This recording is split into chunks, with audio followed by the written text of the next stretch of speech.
साथियों, हम लोग पढ़ रहे थे कॉस्ट यानी कि लागतें। अब तक मैंने आपको अल्पकालीन लागत की सभी अवधारणाओं के बारे में बता दिया है। अल्पकालीन लागत की 7 अवधारणाएं होती हैं। सातों के डायग्राम्स कैसे होते हैं, उनके बीच में क्या संबंध है, उनके वक्र कैसे होते हैं, उनके न्यूमेरिकल, ये हम लोग अभी तक देख चुके हैं। अब दूसरे तरह का मार्केट होता है लॉन्ग रन मार्केट यानी कि दीर्घकालीन बाजार। दीर्घकालीन बाजार, जैसे कि मैंने आपको प्रोडक्शन के टाइम पर भी बताया था, दीर्घकालीन बाजार लंबी समय अवधि का बाजार होता है जिसमें उत्पादन के सभी कारक परिवर्तनशील होते हैं। इसमें कोई भी स्थिर कारक नहीं होता। जैसे कि अल्पकाल में स्थिर और परिवर्तनशील, फिक्स्ड और वेरिएबल दोनों देखने को मिलते हैं, लेकिन यहाँ पर केवल वेरिएबल फैक्टर ही होते हैं, फिक्स तो होते ही नहीं है। इस वजह से परिवर्तनशील कारक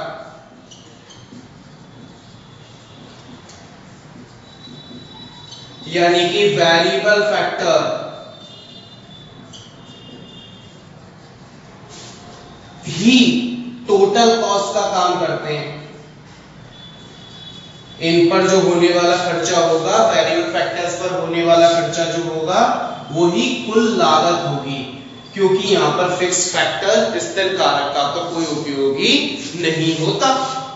तो यहाँ इस मार्केट में लागत की केवल 3 अवधारणाएं होती है, कुल लागत, और कुल लागत भी क्या है, परिवर्तनशील, क्योंकि सभी तो कारक परिवर्तनशील है। इस वजह से सभी परिवर्तनशील कारकों के उपयोग पर होने वाला खर्चा, या फिर दूसरे लैंग्वेज में कहें कि विभिन्न उत्पादन के कारकों पर होने वाला खर्चा ही दीर्घकालीन बाजार में कुल लागत कहलाता है। टोटल कॉस्ट क्या है, सभी तरह के वेरिएबल फैक्टर्स या सभी तरह के प्रोडक्शन फैक्टर्स का यूज किया, और उनको यूज करने पर जो खर्चा, एक्सपेंसेस आया प्रोड्यूसर का, ओनर का, एंटरप्रेन्योर का, उसे हम लोग क्या कहेंगे, टोटल कॉस्ट। टोटल कॉस्ट के बाद एक अवधारणा तो हो गई कुल लागत, और ये किस तरीके का व्यवहार करेगी, जैसे अल्पकाल में आपका व्यवहार करती थी total variable cost. Total variable cost क्या करती थी, 0 से शुरू होती थी, फिर बढ़ती थी।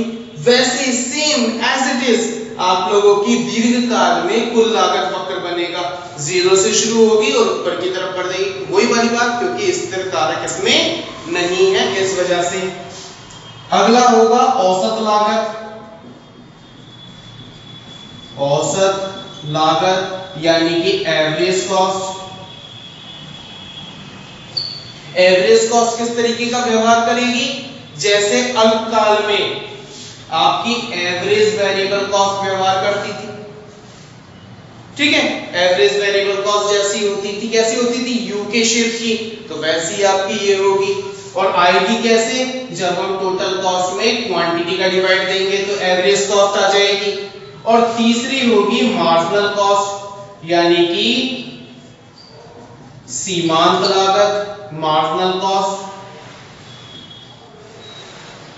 मार्जिनल कॉस्ट तो सेम ही है, एक अतिरिक्त इकाई का उपयोग करने पर जो उत्पादक का अतिरिक्त एडिशनल एक्सपेंसेस होता है उसको हम लोग सीमांत लागत यानी कि मार्जिनल कॉस्ट कहते हैं। यानी कि change in total variable cost upon change in quantity, इस तरीके से होता है, ठीक है। अगर तीनों के वक्र बनाने की बात आ जाए तो जैसा अभी मैं बोल रहा हूं, टोटल कॉस्ट अल्पकालीन टोटल वेरिएबल कॉस्ट की तरह बनेगा, एवरेज कॉस्ट अल्पकालीन एवरेज वेरिएबल कॉस्ट की तरह बनेगा, मार्जिनल कॉस्ट अल्पकालीन short run marginal cost same है वो तो, ठीक है। तो उसी तरीके से तीनों के डायग्राम्स की शेप अगर बनाने की बात आए, अगर तीनों की शेप बनाओ तो देखो टोटल कॉस्ट की शेप कैसी बनेगी लॉन्ग रन मार्केट में। आपको एक्स एक्सिस पर वही क्वांटिटी लेनी है, वाई एक्सिस पर आपको क्या लेना है, वाई एक्सिस पर लागत यानी कि कॉस्ट लेनी है आप लोगों को। और टोटल वेरिएबल कॉस्ट 0 से शुरू होता था, बढ़ता था, घटता था, फिर बढ़ता था, तो यही आपकी टोटल कॉस्ट हो जाएगी, कुल लागत हो जाएगी। सीमांत और औसत ये भी आपके सामने है, ये दोनों वक्र बन गए। वही एक्स अक्ष पर आप लोगों को इकाइयां लेनी है, क्वांटिटी, वाई एक्सिस पर आपको कॉस्ट लेनी है। ओके, लागत एवरेज वेरिएबल कॉस्ट बनती थी और मार्जिनल कॉस्ट इस तरीके से, और average variable cost same point से शुरू होती थी, तो ये भी सेम पॉइंट से शुरू होकर घटेगी फिर बढ़ेगी। ये आपकी एवरेज कॉस्ट हो गई लॉन्ग रन मार्केट की। दोनों की शेप अंग्रेजी भाषा के अक्षर यू के समान होती है। ये आप लोगों का डायग्राम होगा। टॉपिक अब क्या चलेगा साथ ही साथ, मैं जल्दी इसलिए ले रहा हूं बेटा क्योंकि आप ये सब पढ़ चुके हैं। मैं समझता हूं आप लोगों को ये सारी बातें पता है, क्योंकि अभी अभी हमने शॉर्ट रन मार्केट पढ़ा है। जिन लोगों ने शॉर्ट रन मार्केट नहीं पढ़ा है वो प्रीवियस वीडियो को प्लीज पहले देखें, उसके बाद इसी वीडियो को देखें, उसके डायग्राम्स जो मैंने आपको कहे थे उनकी प्रैक्टिस करें, तो इससे आपको क्लियर हो जाएगा कि इनकी शेप रियलिटी में ऐसी ही होती है। अब देखिए बेटा, relationship between marginal cost and average cost long run market में। जब आपसे लॉन्ग रन मार्केट के बारे में पूछेगा तो वो स्पेशली मेंशन करेगा कि भाई लॉन्ग रन मार्केट का ही समझाओ। तो दीर्घकालीन सीमांत लागत और दीर्घकालीन औसत लागत में संबंध, लॉन्ग रन एवरेज कॉस्ट और लॉन्ग रन मार्जिनल कॉस्ट में रिलेशनशिप देखिए बेटा। तो दोनों में रिलेशनशिप क्या होता है, दोनों की शेप अंग्रेजी भाषा के अक्षर यू के समान होती है, दोनों एक ही पॉइंट से स्टार्ट होते हैं, स्टार्टिंग में दोनों घटते हैं, लेकिन मार्जिनल कॉस्ट तेजी से घटता है और एवरेज कॉस्ट धीरे धीरे घटता है। जिस पॉइंट पर आकर दोनों एक दूसरे से मिलते हैं, इंटरसेक्ट करते हैं, काटते हैं, वो एवरेज कॉस्ट का लोएस्ट लेवल मिनिमम पॉइंट होता है। इस पॉइंट के बाद दोनों ही बढ़ने लगते हैं। दोनों कौन, सीमांत लागत और औसत लागत, दीर्घकालीन सीमांत लागत और दीर्घकालीन औसत लागत दोनों ही बढ़ने लगते हैं। परंतु वही वाली बात, मार्जिनल कॉस्ट तेजी से बढ़ता है और एवरेज कॉस्ट धीरे धीरे बढ़ता है। ठीक है बेटा, तो ये आप लोगों के रिलेशनशिप हुए। दो एक्स्ट्रा बातें जो आप सभी को पता होनी चाहिए, जो आपके बुक में भी है। एक तो है पेज नंबर, मैं बात कर रहा हूं पेज नंबर 56 की। पेज नंबर आप अपनी बुक का 56 निकालकर इस बात को कंफर्म भी कर सकते हैं कि एक लास्ट जहां चैप्टर खत्म होता है वहीं 1 मार्क्स का क्वेश्चन बनने लायक एक बात कह रखी है कि इष्टतम संयंत्र संयोग किसे कहते हैं। What do you mean by optimal mechanism combination, इष्टतम संयंत्र संयोग किसे कहते हैं। तो उसके लिए क्या दिया हुआ है आपको, long run marginal cost, long run average cost is equals to short run marginal cost is equals to short run average cost. यानी कि आपको बोर्ड पर लिख देता हूं बेटा मैं, इष्टतम संयंत्र संयोग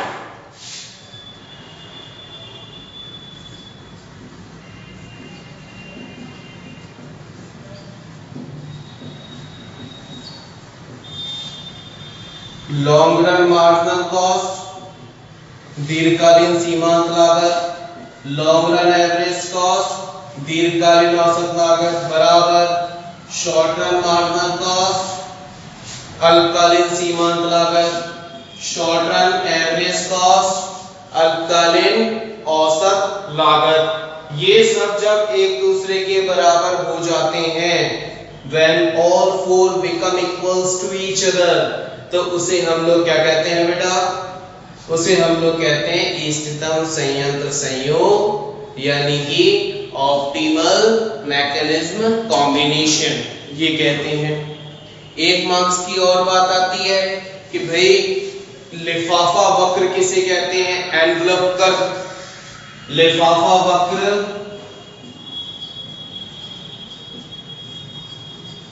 लिफाफा वक्र कहते हैं लॉन्ग रन एवरेज कॉस्ट को, दीर्घकालीन औसत लागत वक्रों को हम लोग लिफाफा वक्र के नाम से जानते हैं।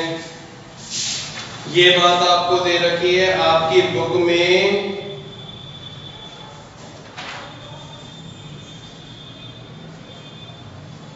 इसी पेज पर ही दे रखी है बेटा, पेज नंबर 55-56 पर आपको मिल जाएगी कि लिफाफा वक्र किसे कहते हैं। ठीक है, तो इस तरीके से आप लोगों का लॉन्ग रन जो पॉइंट है, कॉन्सेप्ट है लॉन्ग रन मार्केट कॉस्ट, ये कंप्लीट होता है। इससे रिलेटेड जो भी आपके डाउट होंगे वो आपसे मुझसे क्लियर करेंगे। एक लास्ट टॉपिक बच रहा है आप लोगों का, टाइप्स ऑफ कॉस्ट। वो बहुत छोटा सा है, 10 मिनट का टॉपिक है, हम उसे कंप्लीट करेंगे। लेकिन कब? जब आप लोग, अब तक मैं आपको कुछ क्वेश्चंस भेजूंगा, उनको आप कंप्लीट करेंगे तब, ठीक है? तो आपको इससे रिलेटेड वही बात, इससे रिलेटेड कोई भी डाउट हो आप बेझिझक पूछिए। मैक्सिमम आप अपने फ्रेंड्स के साथ इन वीडियोस को शेयर कीजिए। अकाउंट्स की भी रेगुलर क्लासेस चल रही हैं आपकी, जो कुछ ही दिनों से शुरू हुई है। अनिल सर, जिनके बारे में मैं आपको शॉर्ट सा इंट्रो दे देता हूं मैं आप लोगों को। Great person, nature wise, knowledge wise, एक कम उम्र में और लोगों की अगर मैं बात ना करूं, जिनको हम बहुत सीनियर्स कहते हैं, उन लोगों कंपैरिजन में अगर यंग जनरेशन की बात करें, नीट क्वालिफाइड पर्सन, जिनसे आपको नॉलेज आप जितनी गेन कर सको, जितनी आप उनके बारे में जान सको, जितनी आप उनसे नॉलेज गेन कर सको, आपको कम ही लगेगा। रिसेंटली वो अपनी फर्स्ट ग्रेड की तैयारी में लगे हुए हैं और छोटी मोटी नहीं, बहुत ही दमखम के साथ वो लगे हुए हैं अपनी तैयारियों में। तो मैं इस बात की गारंटी आप लोगों को दे सकता हूं कि और जो गंगापुर में पढ़ाने वाले अकाउंट्स के टीचर्स हैं, उन लोगों के कंपैरिजन में इनमें आपको कोई कमी नजर नहीं आएगी। टफ कंपटीशन आपको मिलेगा, क्योंकि जैसा कि मैं बोलता आ रहा हूं इनक्रेडिबल आश्रम के बारे में, हम लोग शुरू से अपनी क्वालिटी एजुकेशन के लिए जाने जाते हैं। हमारा शुरू से लेकर आज तक और आगे भी यही मंत्र रहेगा कि हम केवल क्वालिटी एजुकेशन को ही प्रायोरिटी देते हैं। हमारे यहाँ पर बच्चा, बच्ची, स्टूडेंट जिसे हम कहते हैं, वो चाहे 11th से ज्वाइन करे, 12th में ज्वाइन करे, ग्रेजुएशन में ज्वाइन करे, ग्रेजुएशन का वो बीए का स्टूडेंट हो, बीकॉम का स्टूडेंट हो, बीएससी का स्टूडेंट हो, किसी भी लेवल पर वो हमें ज्वाइन करे, वो हमारे यहाँ से क्वालिटी ही पाएगा। उसे डिफरेंस कुछ ही दिनों में नजर आ जाएगा कि वहां दूसरी जगह क्या मिलता है और यहाँ हमें क्या मिलता है। हमें उस चीज को पता लग जाएगा। वो निचोड़ आप इसी टॉपिक को, मैं इतनी गारंटी आप लोगों को दे सकता हूं कि आप अनिल सर के द्वारा पढ़ाए गए जो अभी वर्तमान में जो कंपनी टॉपिक पढ़ा रहे हैं, आप किसी और टीचर से इस टॉपिक को पढ़ लीजिए और अनिल सर से इस टॉपिक को पढ़ लीजिए। मैं आपको इस बात की श्योरिटी दे सकता हूं कि कहीं भी आपको ऐसा महसूस नहीं होगा कि इन्होंने कोई कमी छोड़ी है, इन्होंने कोई ऐसी चीज छोड़ दी है जो नहीं बताई है इन लोगों ने। अनिल सर ने आप लोगों के साथ वो चीज डिस्कस नहीं करी है।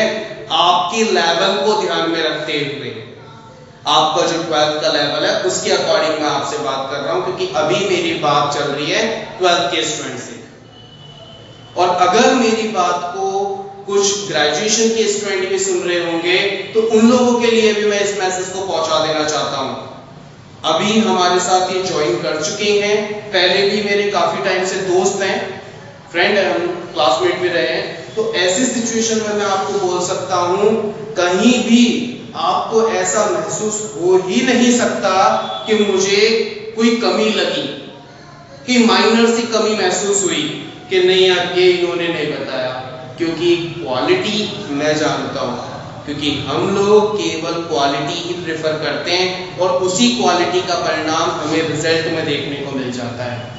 मैं जिस चीज के लिए मैं खुद पागल हूं, मैं खुद जो बच्चों को उसी के लिए डांटता हूं, हमेशा कॉल पर बच्चों की शिकायतें रहती है, 4-5 बातों के बाद आप पढ़ाई को बीच में ले आते हो, आपने कितनी पढ़ाई कर ली, ये बोलते होंगे, सामने नहीं बोल पाते तो पीछे से बोलते हैं, ये है सच, लेकिन मैं ऐसा ही हूं। हमारे यहाँ पर अगर बच्चा या बच्ची या स्टूडेंट जो भी आएगा, वो हंसी मजाक एक साइड का पार्ट होता है, लेकिन उसके लिए प्रायोरिटी शुरू से लेकर लास्ट तक हमारी यही रहती है कि हम उसे क्वालिटी एजुकेशन दें, चाहे वो किसी भी सब्जेक्ट को पढ़ रहा हो। हमने साथ ही साथ मैथ, कंपटीशन मैथ और कंपटीशन जीके की भी क्लासेस चला रखी हैं, ऑनलाइन क्लासेस।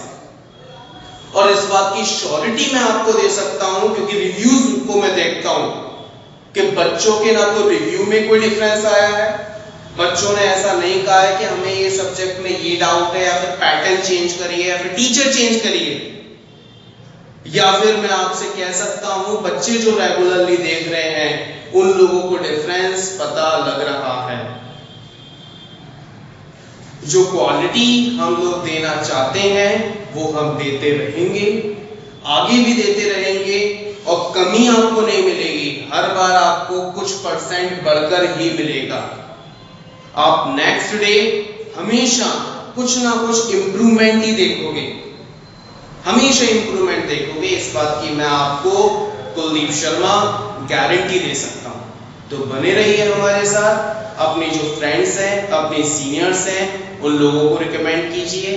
किसी भी तरह का डाउट है आप लोग मेरे से कांटेक्ट कीजिए, मैं आपको टीचर से कंसल्ट कराकर आपके सेम टाइम पर आपके डाउट्स क्लियर कराने की पूरी कोशिश करूंगा। इवन आपके डाउट्स भी क्लियर होंगे। Thank you so much.